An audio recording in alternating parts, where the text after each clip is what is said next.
Am I the idiot for refusing to shave my head to support my best friend? I, female 24, have known my best friend Grace, female 24, since we were 11 years old, and I love her to bits.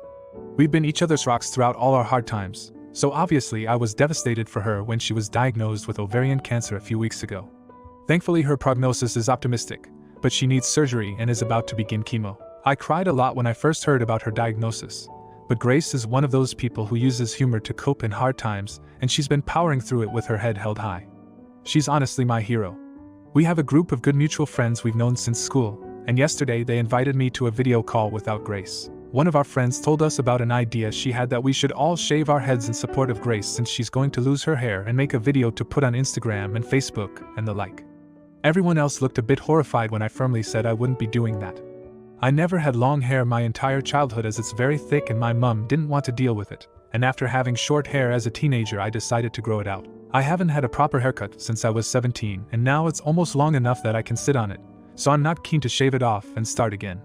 As someone who has lost close relatives to cancer, I also feel really uncomfortable with people who shave their heads in support, as to me it just seems like performative activism to get attention on social media. My friends all went off at me about how I'm selfish and have no empathy for Grace and what she's going through, but I don't think that you should have to put yourself through someone else's struggle in order to support them. I left the call and woke up this morning to a tidal wave of messages from other friends and family asking me why I was so nasty to my friends when they just wanted to help. I don't think it's made it through to Grace yet. The head shaving is meant to be a surprise, and if it has, she hasn't talked to me about it.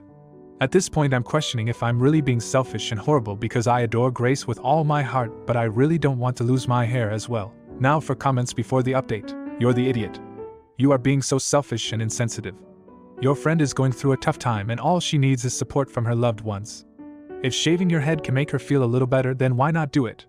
You're making her battle all about you and your hair. It's not performative activism, it's about showing solidarity and support, not the idiot. You're correct. Why do they need to blast this on social media except for the look at how supportive we're being? You know what's supportive of your friend? Being there for her. Helping with appointments. Sitting there while she's getting treatment. Listening to her needs, wants, fears. What does shaving your head do?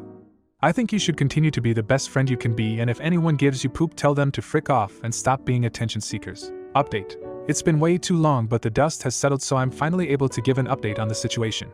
Thank you for the awards and all the love and support for both me and Grace. I'm happy to say that she is doing very well and is still in great spirits nearly 2 months into chemo.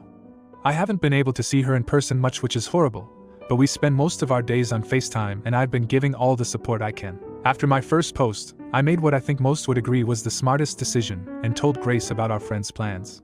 She actually laughed it off. She didn't think they were serious and that they'd really do it. Unfortunately, I got an invitation to a Zoom call with Grace and the rest of the group not long after I made the post and immediately got an awful feeling. I really didn't want to, but I went because I wanted to be there to defend either Grace or myself depending on what went down. As soon as I arrived, I was horrified to see that 3 of our friends had already shaved their heads and another was planning to do it in front of Grace during the call. Long story short, Grace was absolutely mortified. She absolutely decimated them about how they never should have done this without her permission, or even telling her that it was going to happen. And instead of feeling supported, she now has a constant reminder of the fact that she has cancer. We both accused them of being self-centered and narcissistic people who didn't really care about her or her illness and only wanted to do it to A.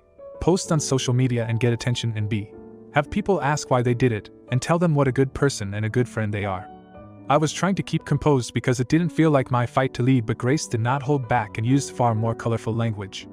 As I said in my last post, she's my absolute hero. Needless to say, neither of us are in contact with those 4 people anymore, though we are civil with the others from the initial call about the head shaving who didn't actually go through with it.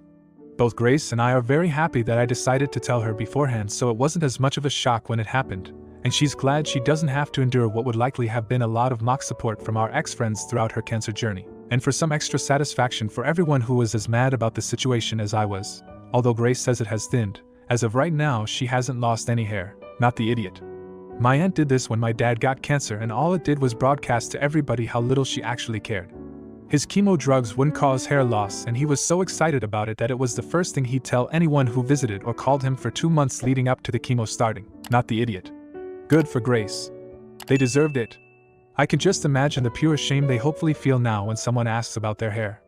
The only way they would be okay is if they were supporting a child they see multiple times a week, if not daily, who is self-conscious about being bald from chemo to make them feel like they are not alone. Now for the next story. Would I be an idiot for telling my friends that they need to start helping or get out? I, 26, female, and my husband, 28, male, just bought a house this past summer. We're pretty excited, but getting to enjoy it alone was pretty short-lived, as my best friend, at 25, we can call her Nell, lost her job due to COVID and needed somewhere to live. She's been there for me and has let me in when I needed somewhere to live when we were teenagers. My husband and I immediately gave up our biggest room for her, and she's been living here rent-free for a few months while she hunts. I've been helping her, but jobs are difficult to come by right now. My two other friends, Snow F 26 and Luke, 26, male, are out of their home right now as their house is unsafe to live in. They now occupy our other room, also not paying rent because they need their money to make their homes safe again. I am 5 months pregnant and I work from home.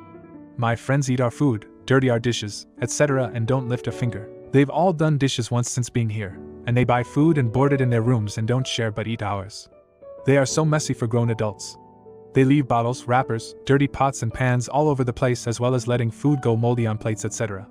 My husband is at his wit's end with it because I do all of the cleaning minus what he does, but he works long hours. I'm heartbroken that my friends are treating us this way, but I'm scared to bring it up because they have nowhere else to go and it's winter time. My husband is ready to ask for rent, plus backdated rent and a chore list, and compares them to having children, saying it's good practice when our daughter comes soon. Would I be the idiot for telling them they have to contribute or leave? TL. Dr. 3 of my friends currently live for free with my husband and I, while I'm 5 months pregnant, destroy our house daily, eat our food and never clean, leaving it all to me and my husband when he isn't working 12-hour shifts. Would I be the idiot for telling them to contribute or leave? Edit. I just want to add, it wouldn't be a pay up now or leave today. I'm hoping to have a nice conversation with them and listen to everyone and how they feel. Then see what they decide and give them a few weeks to find a stable place to stay if they don't want to change. Edit 2. Just a small update. I wanted to let everyone know that though the conversation hasn't been had, I broke down crying to Nell last night and just laid it all out, and she looked absolutely mortified. She started to cry and apologized profusely, saying she's never even noticed how messy they all are because I keep on top of it so well. She told me she's landed a secure position and intends on paying rent immediately once her payments start coming in. As for Snow and John, the first, haven't spoken to them yet, but I'm planning to hopefully tonight. Now for comments before the update. Not the idiot. But I wouldn't give them an ultimatum. I would give them a time frame in which they need to move out. My husband and I made it a rule when we moved in together that no one would move in. We have had close friends lose their homes, but we stuck to our guns. It's always a recipe for disaster. Not the idiot. You aren't their parents, they aren't teenagers, and this is your home. Round them up, sit them down, and tell them in plain and simple language that these are the issues and these are the conditions under which they can continue to stay. Make sure they know how disappointed and hurt you are by their behavior. Firmly let them know that if they are not willing to immediately, and on an ongoing basis, comply with your conditions, they have 48 hours to vacate your home. The end. Update. Well, it's been an eventful few weeks to say the least. I sat down with my friends after I'd nearly slipped and fell on junk they had lying around. I expressed how much it hurt me the state they put my home in and never cleaned it up. Snow and John lost their minds at me, saying I would be cruel and selfish sending them out, and that I know they can't afford to pay me while they're working on their house. I told them I never even wanted payment. I just wanted help, but they continued to belittle me, so I told them they have until the end of February to find other living arrangements. As for Nell, she and I had a talk when I broke down a few days before this fight, and she apologized profusely, told me she landed a great gig, and she started cleaning my house every day and has even cooked me meals as well. It's not the outcome I wanted, as I didn't want to lose any friends, but thanks to all the helpful comments I decided to put my foot down. I want to thank everyone again for all the time you took to comment and help me. And yes, my baby is doing just fine. I can't wait to meet my little angel. My husband and I say thank you to all. Not the idiot. You really shouldn't have given the guys so long. I feel they will abuse it and trash the place worse just to get back at you for not taking their poop. Maybe make sure your husband and maybe one of his friends are home around the days they are to move out. You haven't lost friends. They obviously never were. Not the idiot. It sounds like you did what you needed to do in order to take care of yourself and your home. Your roommates were not taking your concerns seriously, so you had to put your foot down. They may not be happy with the outcome, but they will eventually come around. Congratulations on your new baby. Now for the next story. Am I the idiot for refusing to see my dad even though he is really sick? I am 2 years older than my brother.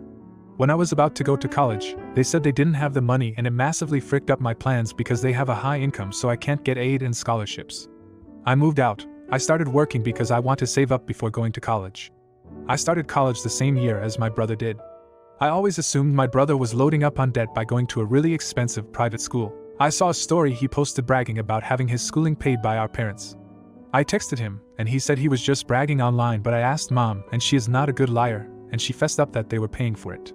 It still makes me really freaking angry. I have better grades, I have a better application, but all of that doesn't matter. Nothing I ever do freaking matters. I have not visited home since that day. I worked so freaking hard for my grades. I just don't understand why they don't care. I did all the right things and they still care more about my brother. My dad is sick. He has cancer. It is pretty bad. My mom is begging me to come back and see him. He is upset too. My brother called me and yelled at me for being a horrible daughter who is a greedy bee. I am worried sick for him, but I can't put myself through visiting him. I am just barely holding on emotionally, but I know they need my support, but I am being a huge idiot by not doing it. Now for comments before the update. You're the idiot. You didn't get to go to a nice college, did you get everything else? Is one thing really worth your father dying without seeing you? Please go and be a good person, let this poop go. It's only money. What you're doing is very, very cruel, and I don't think it compares to not getting your college paid for. I'm gonna get downvoted to frick by all the entitled fucks who think you should stay bitter and twisted till you die over someone else's money, not the idiot.